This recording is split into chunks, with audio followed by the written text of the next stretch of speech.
We continue now at the top of Daf Chavdalit Amud Beis Meseches Bava Kamma. This is Bava Kamma Daf 24b. On the previous Amud, the Gemara was discussing Rabbi Yehuda's shita that in order for an animal to become a muad, has to gore 3 times on 3 days. And the Gemara asks, is that in order liyudei tura, to warn, so to speak, the ox, or is it liyudei gavra, is it in order to warn the owner of the ox? And the Gemara said the nafkamina is, what if the witnesses all come in on the same day, but they testify about gorings on different days? So if it's to warn the ox, so now the ox has gored 3 times in 3 days, the ox is a muad. But if it's for the person, for the owner, so the owner can say, I needed to get a warning after each one. Coming in and telling me about all 3 incidents is not going to be effective.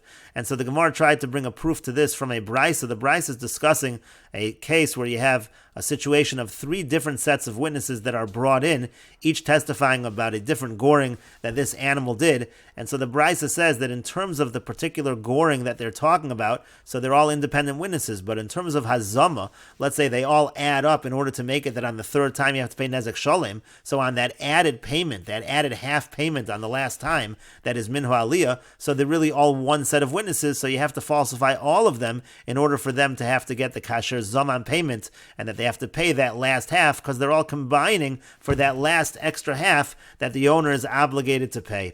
And the Gemara said that brisa makes sense if you say that the 3 times, or the 3 times in 3 days, is in order liyudei tura, because then you could say that all the witnesses are coming together on the same day, and the reason why they're being brought in all together, let's say that last person is bringing in the previous witnesses, the other gorings, he's bringing those other witnesses in because he's trying to say this is not a case of a tam, this is a case of a muad. Eliyamrit liyudei gavra, but if you're going to say that they have to come in order to warn the person, and they can't all come in on the same day and talk about 3 different gorings, so then what do the first set of witnesses have anything to do with the later set? Let's say, let the first set of witnesses say, Anon mihavi adinan debasar shlosha yome, did we know that 3 days later, after 3 days, asuhani miyadile, that these other people would come and would become a muad? Our testimony was about a chatzi nezek on this particular goring. We weren't trying to make this animal into muad. Why should we be part of the kasher zamam? Why should we be part of that in terms of paying that last chatzi nezek payment on that 3rd goring? And so therefore, it really doesn't make sense. This brisa does not make sense if you say liyudei gavra. And the Gemara continues, Amar Ravashi says, Amrisa l'shmaita kamei de Rav Kahana. I said over this halach in front of Rav Kahana. V'amar li, and he said back to me, v'liyudei tura minicha, but does this brisa really make sense? Even according to the other opinion, even according to the opinion of liyudei tura, does it really make sense? V'leim ruhanach basroi, why don't the last set of witnesses just say, Anon menoya dinan dechol dekoi beidina lasude betura ka'asu. How did we know that everybody that's standing over here was in order to testify about this ox? Anon l'chiyuve gavra palganizkasin, and we were just coming for our own chatzi nezek. They can also claim we have no idea what these other witnesses are doing here. And the Gemara says to that, no, the kamaramze remuze, it's clear that they're hinting to each other. They all really are together as one group, so it could make sense in that situation. Ravashi says a similar answer along the same lines. Kishabo ritzufim, they come right after one, right after the other. So again, it is clear that they're all together, and that's why they're all together in terms of hazama. Ravina says, b'makirin bal hashor, the case is they actually recognize the owner of the shore, ve'in makirin as hashor, but they don't recognize the actual ox, and so therefore clearly the reason why they're coming in is in order to make the situation to make a muad. They're not coming in just for this particular goring. And Rashi explains, Hachi Garsinan to Kamaramze Remuze, the first answer is they're hinting to one another, Kilomar Liyude Turanicha, meaning to say if the purpose for them coming in is in order to make the ox into a muad, over Yom Echad, and it's all happening on the same day, so then you could say they're all together. Uchagon to Kamaramze Remuze, they're all hinting to each other. Kase de Reshona, Laede Kas Shalishas, the first set is hinting to the 3rd set, Sheidu, that they should testify. Hilkach Vade Achronim Nami Lekach Neskavnu, therefore it's clear that the last set of witnesses have the same intention. They know about the first ones. That's what I heard is the explanation of this answer of the Gemara. So they're all together. They're all involved in making this ox into a muad. Ravashi says, Liolam liyudei tura nicha. Again, same idea. You can explain this as being a case of yudei tura, that they're making the ox into a muad. To mukaminon la kishabo ritzufim, they're all one right after the other. Kulam bo biyachad, they all came together. The hashda vada yodi hani bahani. Everybody certainly knows what the other one is testifying about. It's obvious they're all there to try to make the animal into a muad. And finally, Rashi continues with Ravina's answer that the last set of witnesses, they recognize the owner of the shore, but they don't recognize the actual shore. Rashi explains, Vein makirim es hashor, they don't recognize the shore. Hilkach lo neskavnu el Therefore, it's clear that their intention is to try to make the animal into a muad. Meaning they know that the first witness has already testified about gorings on the other days, and therefore they're trying to make the animal a muad. How do we know they're not just trying to pay the chatzi nezek, to make the owner pay the chatzi nezek as a tam? The mishum chatzi nezek, in terms of chatzi nezek, kevan dein makirim as ashur, if they don't recognize the actual ox, lo asu masadi, they would never come in and testify. The tam eno mashalem ela migufa, because the tam pays from the animal itself, but they don't recognize the animal itself. And the fact that they're walking into court, therefore, it's clear that their intention is to make the animal into a muad, which would pay minhu aliyah, and not to make the animal a tam to pay chatzi nezek, because if you can't recognize which animal it is, you're not going to pay migufo. And Rashi continues, aval yude gavra lo nicha, but let's say the idea of the testimony is in order to warn the person, then this brisa still does not make sense. Because then always the first set of witnesses can always say, we never knew that 3 days later these other people would come in and make it a muad. And we're coming just on the chatzi nezek. You can't say that they don't recognize the ox, meaning the first set of witnesses, and they're only coming in order to make muad, because they would never have known that it was going to go a second and a third time. So you can really only say this about the last set of witnesses. On the last set of witnesses, you can say that they're coming in for the purpose of muad, even though they don't recognize the actual ox. So it's clear they're not coming in for the chatzi nezek, because that would pay migufo. They're coming in for the muad. That is clear according to Ravina in a situation where those last witnesses recognize the owner but don't recognize the ox. But the Gemara continues, according to Ravina's answer, the obvious question, but how exactly are they testifying and making the animal a muad if they don't even recognize the animal? What does this answer even mean? The Gemara says, no, the Amri, they say as follows, Torah nagachna islach bivikarcha. We know for a fact that you have an ox that gores among your cattle.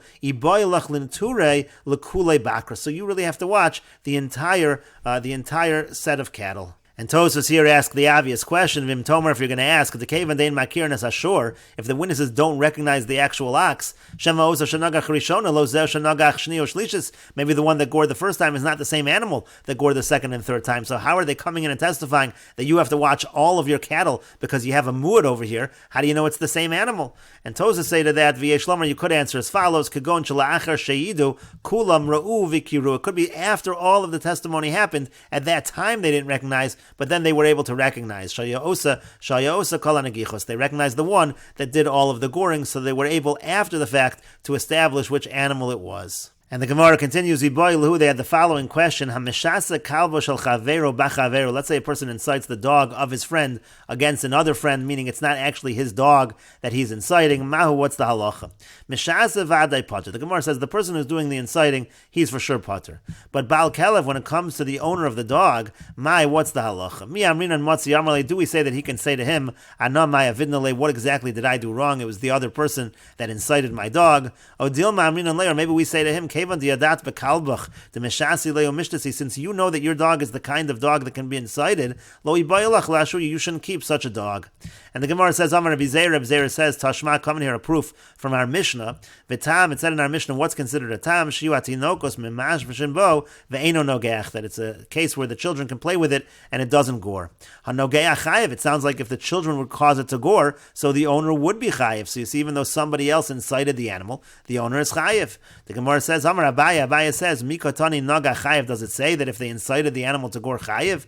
Dil mohanagach. Maybe it just means that if the animal gores when they incite it, lo have a tam, it's not a tam. Uvahin nagicha lo mechayiv. But maybe for that particular goring, there is no chayiv again because someone else incited his ox.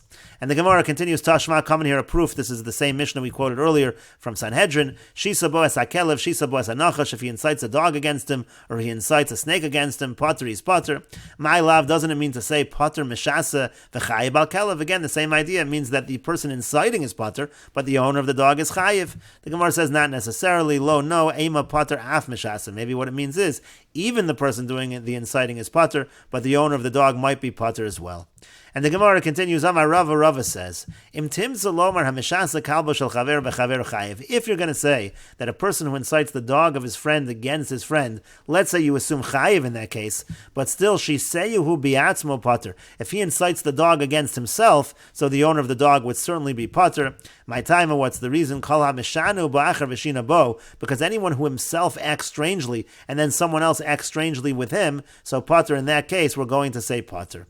And the Gemara says, Amalei Rapapa l'Rava, Rapapa said to Rava, Itmar mishmei de Reish Lakish kivosech.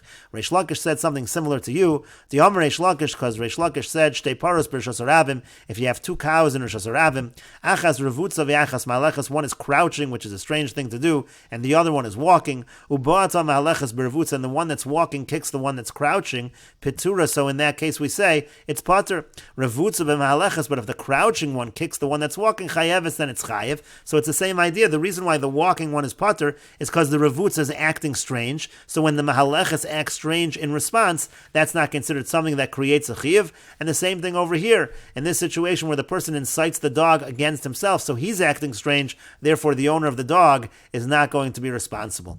But the Gemara says, Amar Le, he said back to him, meaning Rava said back to Rapapa, it's not true that Reish Lakish is saying the same as me. In that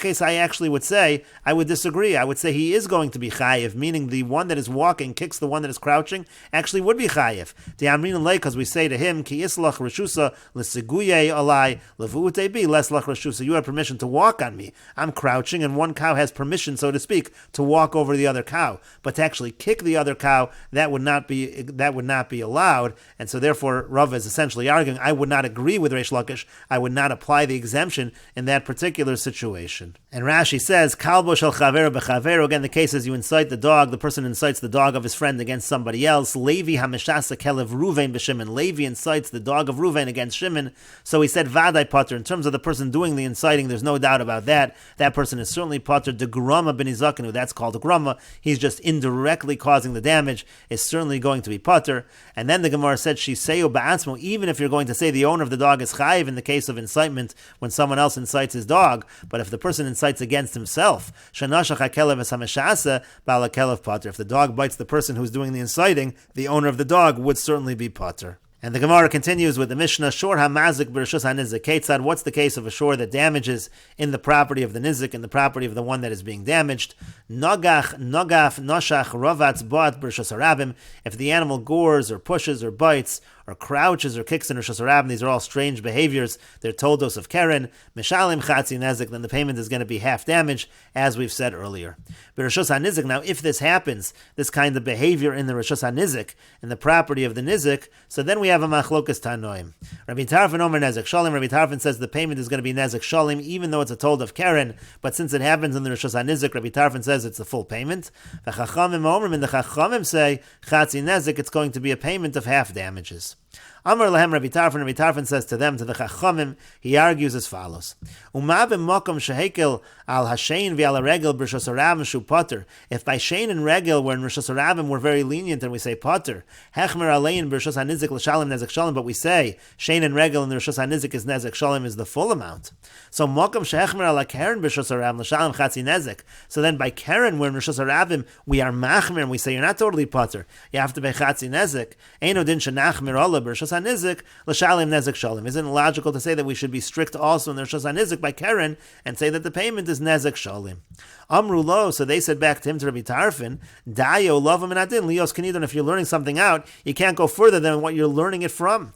Ma b'rishos harabim chatzi nezek. If in rishos harabim keren is chatzi nezek, af b'rishos hanizik chatzi nezek. The most you can say is in the rishos hanizik it's chatzi nezek. So you can't go further than what you're learning from. If you're learning from keren in rishos harabim, which is chatzi nezek, and you're saying all the more so in the rishos hanizik, but you can't say all the more so nezek shalim. You can only say all the more so that you're chayiv the same amount, which is chatzi nezek. That's the principle of dayo. Amar lehem, Rabbi Tarfon says back to them, afani, even I am only arguing. And we'll take a look at Rashi over here. Dayo lovim and adin lios kanidon. Again, if you're learning something out, you can't go beyond the source. Karen b'rishos hanizik shata mevi midin Karen b'rishos harabim. You're learning Karen in the rishos hanizik from Karen in the rishos harabim. To kamer Karen shehechmir aleh b'rishos harabim. You're saying we're so strict with Karen and Rishos HaRavim, Eino Din Shenachmir Aleh Rishos HaNizik. So too we should be strict in Rishos HaNizik, but you can't go beyond the source. You can't go beyond Chatzi Nezik according to the Chachamim, and we will continue with this discussion in the next video on Daf Chaf Hey Amud Aleph.